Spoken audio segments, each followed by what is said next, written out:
C'est une eau déchaînée qui s'agite dans le lit de cette rivière. Elle a atteint un niveau jamais vu, menaçant de faire céder ce barrage.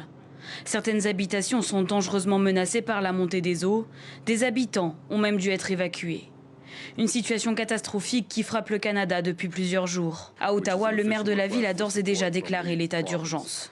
C'est un décret qui dérange. Vladimir Poutine a simplifié les procédures d'obtention des passeports russes pour les habitants des régions séparatistes de l'Est de l'Ukraine.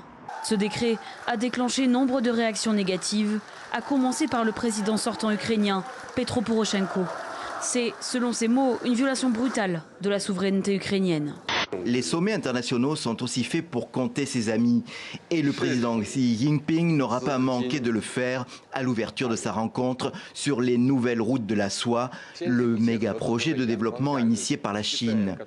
Après le grand débat, on ne pourra pas reprendre le cours de nos vies et continuer. Tout, rien ne sera plus comme avant. Et d'ailleurs, là, le président a annoncé plusieurs changements assez forts, je trouve, notamment en termes de services publics, de réorganisation de ce que l'État peut représenter dans la vie quotidienne des gens, qui m'apparaissent très forts.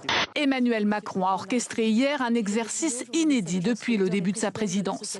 Objectif, rétablir la confiance. Le président français a voulu montrer qu'il comprenait le ras-le-bol et les difficultés de ses concitoyens en annonçant une baisse d'impôt sur le revenu.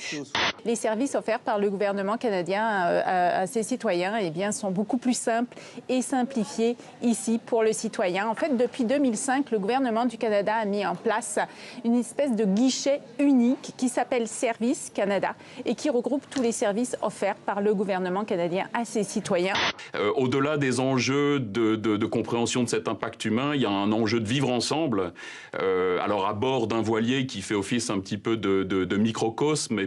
Cette idée que parce que l'arme nucléaire est extrêmement puissante, personne ne l'utilisera, c'est une idée stupide par excellence. Et vous savez qui le dit?